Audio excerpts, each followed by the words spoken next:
반면 검찰은요, 무죄 선고 바로 다음 날 상고장을 제출했습니다. 국민의힘 주진우 의원은요, 검찰이 즉시 상고하면 27일 가까이 대법원의 사건을 앞당길 수 있다, 이런 얘기를 했고요. 민주당의 안규백 의원은 1심과 2심 상황이 달라졌기 때문에 시간이 꽤 걸릴 것이다, 이렇게 다른 전망을 내놨습니다. 목소리 듣고 이야기 이어나가겠습니다. 이재명 대표는 무죄를 선고받았기 때문에 상고권이 없습니다. 검찰이 즉시 서류를 내면 27일 가까이 대법원의 시간을 앞당길 수 있는 것입니다. 대법원은 이 사건처럼 증거가 충분할 때는 파기 재판도 할 수 있습니다. 조속한 판단을 강력히 요청합니다. 대법원에서는 사실심보다 이 법률심을 하지 않겠습니까? 예. 무죄가 나온 것은 예. 그게 상고심에서 뒤엎어질 확률은 0%다. 상고심이라는 것은 2심의 결과를 가지고 논하기 때문에 네. 1심과 2심에서 180도 상황이 달라졌기 때문에 상당한 시간을 또 요할 걸로 보고 있습니다. 주진우 의원 목소리 듣는 와중에 눈에 띄었던 단어가 하나 있으셨죠? 바로 파기 재판이라는 어려운 용어가 등장했습니다. 이게 뭔가 봤더니요, 대법원 가면 사건을 그냥 바로 그대로 받아들이지 않고 돌려보내거나 반대 의견을 낼 경우에 파기 환송은 우리가 많이 들어봤을 겁니다. 파기 환송을 하면 원심법원으로 보내서 다시 심리를 하라는 뜻이겠죠. 근데 이 파기 재판은 대법원이 직접 판결을 할 수 있다라는 용어더군요. 윤기찬 부위원장님, 이게 가능성이 높습니까? 그러니까 저희가 파기재판 그러면 1심에 대한 그 재판 결과를 2심이 뒤집는 거 있잖아요. 그러니까 지금 항소심 같이 저렇게 무죄한 걸 파기재판이라고 해요. 그러니까 둘 다 사실심이기 때문에 실제 1심 것을 2심에서 할 때 돌려보내지는 않잖아요. 그런데 대법원의 경우에는 법률심입니다. 따라서 사실관계에 문제가 있는 경우에는 파기환송이 원칙이에요. 대법원 재판은 파기하고 원심으로 돌려보내는 게 맞습니다. 예. 그러니까 이재명 대표의 그 공직선거법 사건의 경우에는 원심이 고등법원 사건이 되는 겁니다. 예.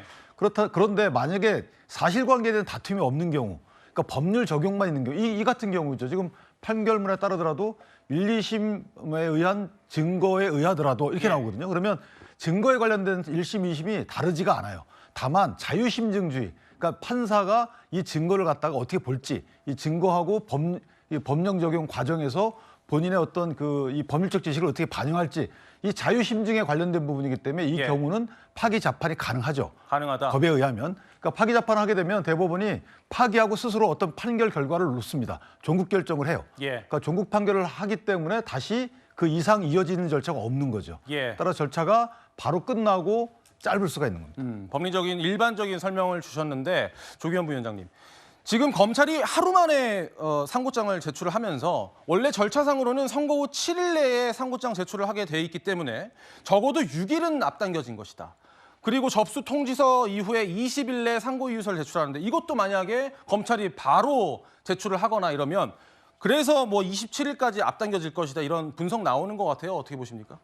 피고인이 상고하는 일정에 비해서는 뭐 검찰 의지에 따라서 상고심이 개시되는 절차를 훨씬 당길 수가 있죠. 그래서 상고장도 곧바로 제출을 했을 것이고, 아마 상고 이유서도 최대한 빠른 시간 내에, 그건 뭐 이 상고심 접수 기록 통지가 있은 후에 20일은 일반적으로 이 상고 이유서를 작성할 수 있는 기간을 좀 부여하기 위한 것이지, 그 전에 제출해도 무리가 없기 때문에 뭐 검찰로서는 준비되는 대로 아마 곧 상고장과 같이 내는 경우도 있거든요. 그렇다고 하면 뭐 상고 기록 접수 통지로부터 20일이 지날 때까지 상고 이유서를 기다리고, 기다린 이후에 심리가 개시되고, 이런 절차 일정보다는 빨라질 것은 확실해 보이고요. 예.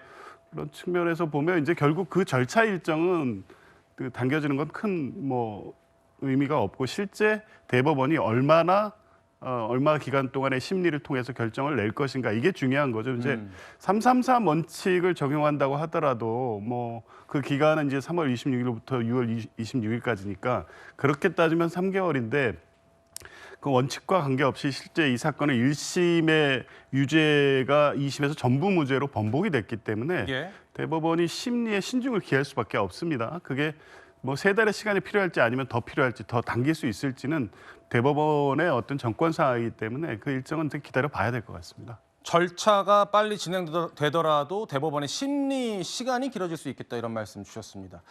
이재명 대표가 무죄를 선고받은 그 쟁점 중에는 고 김문기 전 처장과 골프를 쳤느냐 안 쳤느냐 그 부분이 있었죠. 이재명 대표가 국민의힘 쪽에서 사진을 조작했다라는 발언, 이 발언이 잘못된 것이 아니다 이렇게 나오자 여권에서는 사진을 확대하지 마라, 클로즈업하지 마라 이런 식으로 계속 비꼬는 발언을 내놨는데 패러디 여론전이 붙은 양상입니다. 관련 목소리 듣고 오겠습니다. 주정차 위반 과태료 통지서도 사진을 확대해서 보냈는데 많은 국민들이 법원이 확대 사진은 조작이라고 했으니 과태료도 내지 않겠다고 법원을 비웃고 있습니다. 언론 여러분, 기사를 쓰실 때 저를 클로즈업한 사진은 쓰지 마십시오. 서울고등법원에 가면 사진 조작범이 될 수 있으니까 클로즈업해서 찍지 마시길 바랍니다. 국민의힘뿐 아니고요. 개혁신당에서도 이기인 의원이 이재명 대표 이 사진을 최초 공개했던 사람이죠. 졸지에 내가 사진 조작범이 됐다. 옆 사람에게 자세히 보여주려고 확대하면 사진 조작범이 되느냐 이런 이야기를 했고요. 김은혜 국민의힘 의원도 이렇게 강아지 사진을 확대하면서 조작 현장 실시간이다 이런 이야기를 했습니다. 그러니까 민주당 지지층에서도 또 패러디를 올리면서 반박을 하고 있는데 뭐 패러디 여론전이 계속 잇따르고 있는데 먼저 조기현 부위원장께서는 지금 이 법원 판결에 대해서 이런 식으로 약간 뭐랄까요? 이야기가 맞붙고 있는 상황 어떻게 보십니까? 그 법원의 판결문을 보면요, 저런 이 조작이라는 단어를 가진 조롱이나 비아냥, 저 비유가 맞지 않다는 판단이 금방 드는데 국민의힘 의원들이나 지도부가 도대체 판결문을 제대로 보시고 이 의미를 지금 저렇게 판단한 건지 좀 묻고 싶은 게요. 예. 이 사건에서 항소심 법원이 판단한 거는 조작이라는 단어 자체가 그러니까 사진을 그렇게 쓴 것이 조작이냐 아니냐. 조작이라는 이 표현 자체의 허위성을 판단한 게 아니고요.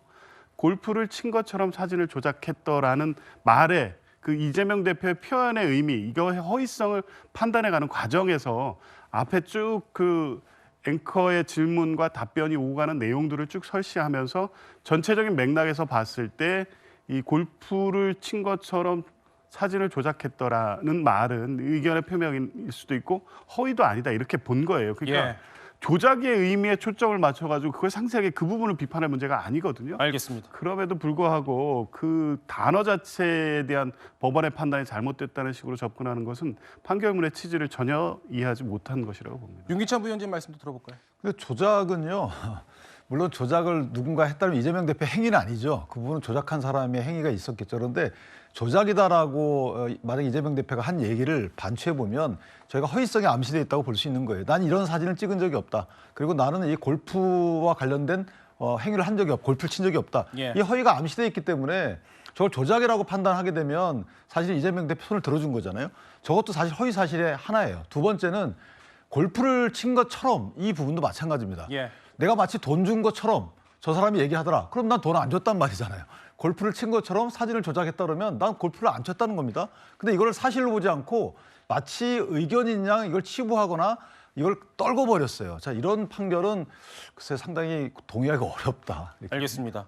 일단 이재명 대표 2심 무죄 상황에 대해서 민주당은 뭐 당연히 나쁘지 않다, 좋다 이런 분위기겠죠. 그런데 국민의힘에서도 윤 의원님, 예. 국민의힘에서도 나쁘지 않다라는 기류가 포착된 걸로 채널A 정치부에서 취재가 됐더라고요. 이거 어떤 뜻일까요? 그러니까 속된 말로 이재명도 살렸으니 윤석열도 살려야 되는 거 아니냐. 아하. 이런 여론이 있을 수 있다는 거죠. 쉽게 말씀드려서요. 즉 왜냐하면은 지금 이재명 대표가 1심에서는 상당히 무거운 형이 나왔는데 2심에서는 모든 것이 뒤집혀서 무죄가 나왔습니다. 그렇다면 국민들 입장에서는 이재명 대표의 사법 리스크가 어느 정도 해소가 됐다면 굳이 조기 대선을 서두를 이유가 있는 것인가? 라고 하는 질문을 할 수가 있겠죠. 예. 또 한쪽으로 이런 식으로 조기 대선이 만약에 열리게 되면 사법 리스크가 어느 정도 해소가 된 이재명 대표는 날개를 달고 정말 대권 가도가 열리는 거 아니겠습니까? 그렇게 되면은 너무 이거는 보수 진영이 불리하고 너무 한쪽으로 쏠린다. 균형이 깨진다. 우리 국민들은 상당히 좀 이 균형을 잡고 싶어하는 민심이 강한 분들인데 예. 그렇다면은 이거 예를 들어서 윤석열 대통령 탄핵 선고도 꼭 반드시 인용되리라는 법이 있는가? 저는 그런 여론이 반드시 나올 수 있을 것이고 헌법재판관들도 그 부분 법을 상당히 좀 신경 쓸 것이다 이렇게 보고 있습니다. 알겠습니다. 성춘 부의장님. 그런데 반면에 민주당이 이게 최고의 상황이다라고 얘기할 수도 없는 것이 윤 대통령에 대한 탄핵 선고가 늦어지면서 사실은 이재명 대표가 대선 출마하려면 조기 대선이 열려야 되잖아요. 그 교착 상태에 있는 상황 때문에 말을 좀 아끼고 있는 상황인가요?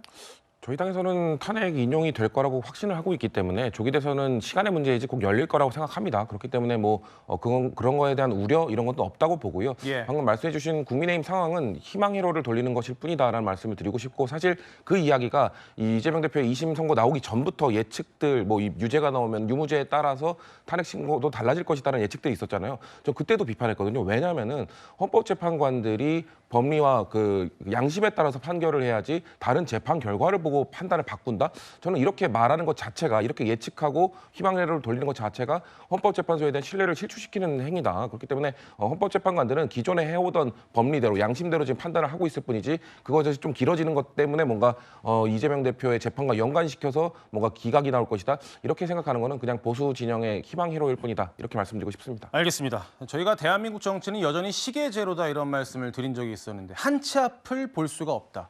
그 이유 중에 하나는 윤석열 대통령에 대한 탄핵 선고가 나지 않고 있는 상황 때문이겠지요. 그렇다면 헌법재판소의 고민이 뭐고 왜 길어지는지는 다음 주제에서 확인해 보겠습니다.